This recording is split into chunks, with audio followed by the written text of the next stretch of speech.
DeAndre Hopkins got traded where? Tom Brady signed to who? What's going on this NFL free agency, boy? It's crazy right now.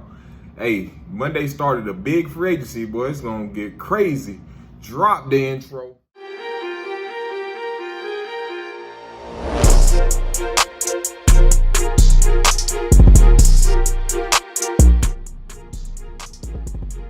What it do, YouTube? It's your boy Dub back here again. You on my channel, Dub Knows Sports. I appreciate you checking me out.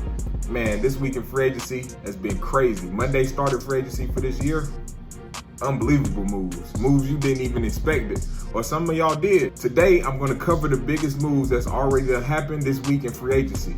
Just the big moves. I know it was a lot going on, but I'm just going to cover the big ones. Starting out with Houston Texans traded All-Pro wide receiver DeAndre Hopkins to the Arizona Cardinals?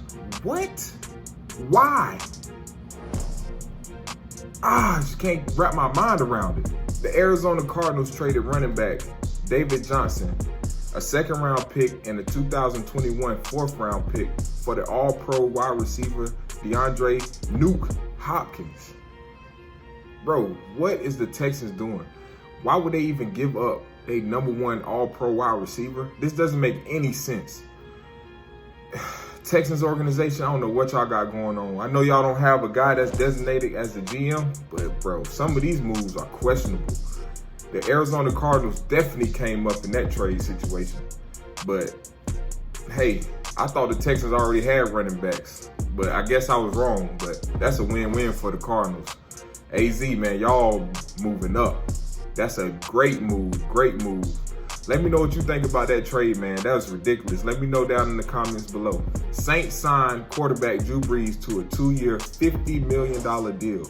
Now, if you've been following this story, some people was thinking that Drew Brees was going to be done with the Saints organization, that he was just going to retire and just be along with the win. But if you watched last season, you know Mr. Brees, he got a lot left in the tank. So I'm glad to see him back in the Saints uniform for at least 2 more seasons. I know he could definitely still continue to play at a high level at the quarterback position. Even though he's in his early 40s, don't make no difference. That boy's still elite. He's up there as one of the top tier quarterbacks in NFL history. That's a great move for the New Orleans Saints, man. I look forward to seeing Drew Brees sling that rock a little bit more these next 2 years, and hopefully he can get a ring out of it. Let's stay in the NFC South. The Tampa Bay Buccaneers signs, drum roll, Tom Brady. What? The Buccaneers? I didn't expect that. If everybody been following, man, I told y'all from the last video, Tom Brady was up out of there. I told you. I done told you. So the Buccaneers already had rumors reported that they was going to go all out for the quarterback. And look, they end up pulling it off. Man, that NFC South is going to be real shaking up. The NFC in general, knowing that the GOAT is playing in Tampa Bay, that's really going to be interesting, man. So let's see who else he can join. He went there with loaded weapons on offense, from Chris Godwin to Mike Evans to running back Ronald Jones III. Man, they're going to be pretty nice, man. That's a big upgrade from the offense that he was in last year. And I still feel Tom Brady got something left in the tank. He might not be elite level that he was in the past couple years where he can lead the whole offense, but to have those kind of pieces around him, it's definitely going to make a difference. So I'm interested to see how this season plays out. Another NFC South team that made a big splash at the quarterback position was the Carolina Panthers. First, they announced that they was going to stick it out with Cam Newton, but end up saying, nope, that's not going to be our guy. They end up signing Teddy Bridgewater to a 3-year, $60 million deal. Teddy, let's see what he can do in Carolina. I'm interested to see how that's going to play out, from going from Cam Newton to Teddy Bridgewater. And from an organization standpoint, it makes sense. Teddy Bridgewater came from the New Orleans Saints. That's also where Carolina Panthers' new offensive coordinator, Joey Brady, came from before he came from the college ranks at LSU. So he already familiar with the system. So from an organization standpoint and a coaching standpoint, it makes sense to go with a guy that already knows the system and what to expect. So I'm interested to see how the Panthers can compete within that division now, knowing that it's going to be loaded. They got Tom Brady and Buccaneers, man. So let's see. In other news, Tennessee Titan quarterback Ryan Tannehill signs a 4-year, $118 million deal. What? Man, I'm telling y'all something about Tannehill. Y'all might need to check that boy bank account, because this is his second $100 million deal, and it's crazy, man. It's crazy what playing quarterback can get you in the National Football League.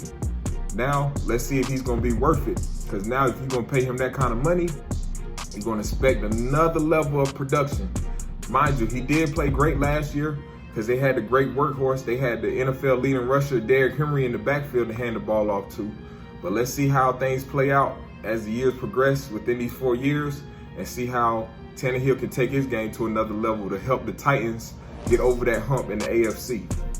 Also, the Tennessee Titans made a strategic move not to pay their workhorse running back Derrick Henry. They placed the running back on the franchise tag. This is going to be interesting to see how things play out beyond, because the running back market is difficult, man. It's hard to put a salary on a running back, because 1 year they could be leading the league in rushing yards, then the next year fade away. So it's always tough to get a deal for a running back. So from an organization standpoint, I see why that they gave him the franchise tag. But from the player standpoint, man, pay that man, dog. He led y'all all the way to the AFC Championship. It was on his shoulders, not Tannehill. But hey, let's see how things play out within the contract negotiations this next year and see what they do about it. But definitely he deserves some type of chicken. Pay that man, dog. Let's move on to the Dallas Cowboys. They took a different route. Instead of what the Titans did, they did the opposite. The Dallas Cowboys placed quarterback Dak Prescott on the franchise tag. This comes in after they offered him a contract that would have made him the highest paid quarterback in the league. He turned it down. They didn't come to an agreement within the time period of free agency, so he had to go with the franchise tag. So let's interested to see. That's going to be a continued battle within training camp, more than likely, to see if he can get a deal done before the season starts. So let's pay close attention to that, and let's see how things progress as we get closer to the NFL season. Instead, Dallas signs wide receiver Amari Cooper to a 5-year, $100 million deal. Yeah, I said it, $100 million. Pay me. This deal will now make Amari Cooper the second highest paid receiver in the National Football League, behind New Orleans Saints wide receiver Michael Thomas.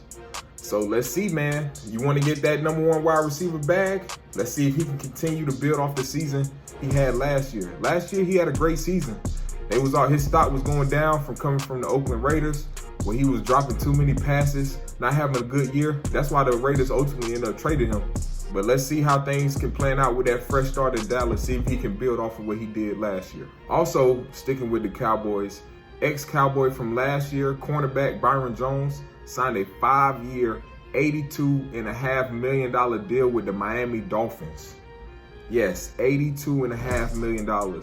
This will make him the highest paid cornerback in the National Football League.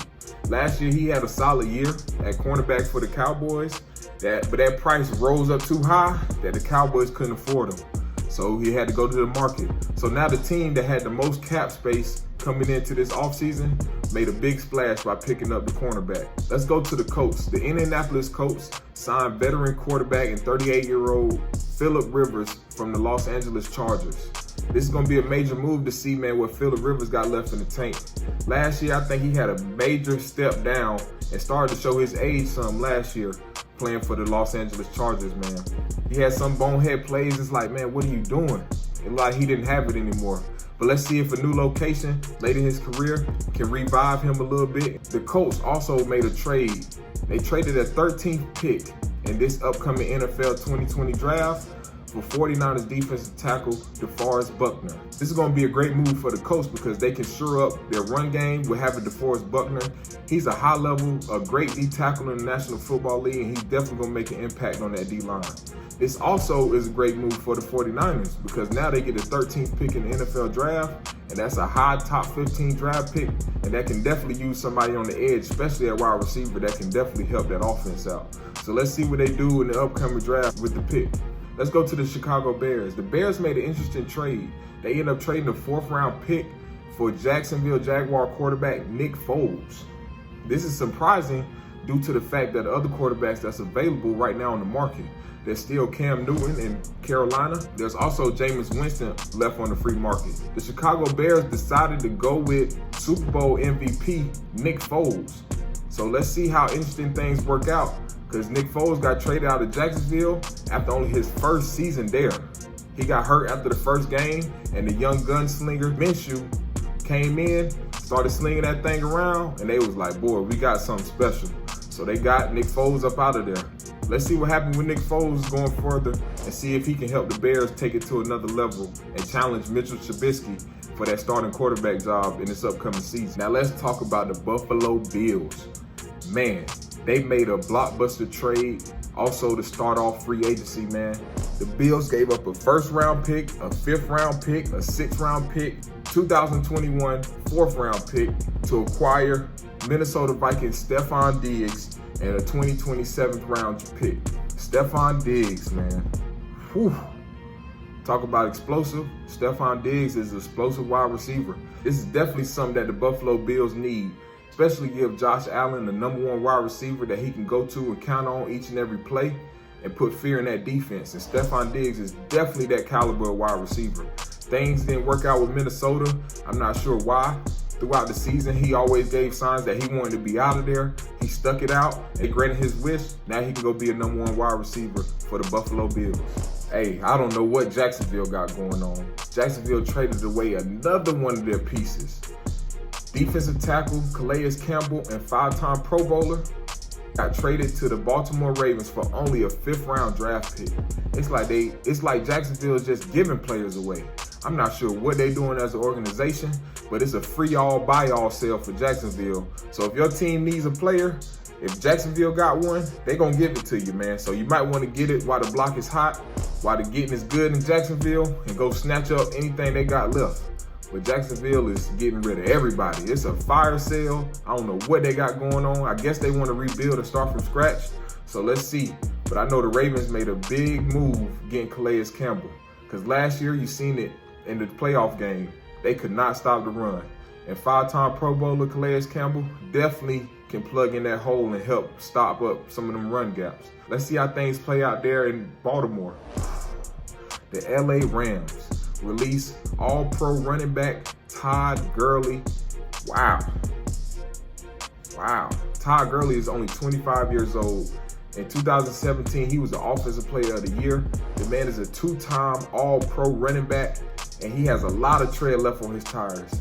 Well, these last 2 seasons, last year for sure, it was very awkward, man, very weird what was going on with Todd Gurley and his situation. In 2017, he was the best back in the league, almost won NFL MVP, and it was just ridiculous how he went from that to the next year, diagnosed with arthritis in his knees. Then they stopped giving him the ball. Last year, they tried to give him the ball more, which I didn't see because his production dropped, but he still had production.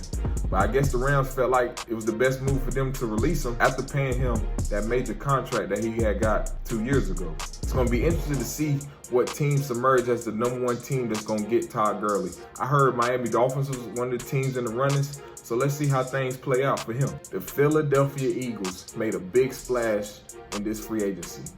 They shore up one of the positions that they needed badly. The Eagles made a trade with the Detroit Lions to get 3-time Pro Bowl cornerback Darius Slay. They only gave up a 3rd and a 5th-round draft pick for Darius Slay. And that's definitely a major move for the Eagles, because they secondary the past couple seasons has been their Achilles heels, what's been holding them back from taking another step as far as making another championship run. So that was a great move for the Eagles. Let's see how things play out. I'm not sure why the Detroit Lions wanted to get rid of him so bad. I guess they wanted a fresh start and draft somebody or do something else to move in a different direction. But again, that's a great move for the Philadelphia Eagles. Thank you for watching this free agency update from your boy Dove. This Dove Knows Sports. Let me know what you think about the biggest moves. If there's a move that I left out, leave a comment below. Let me know which move you think I should have talked about. Let me know what your team favorite move was. Also, make sure you like this video, make sure you subscribe, and also make sure you put on the bell notification, because I'm going to keep dropping that heat each and every week. Y'all stay safe out there. It's your boy Dove and Dove Knows Sports. I'm out.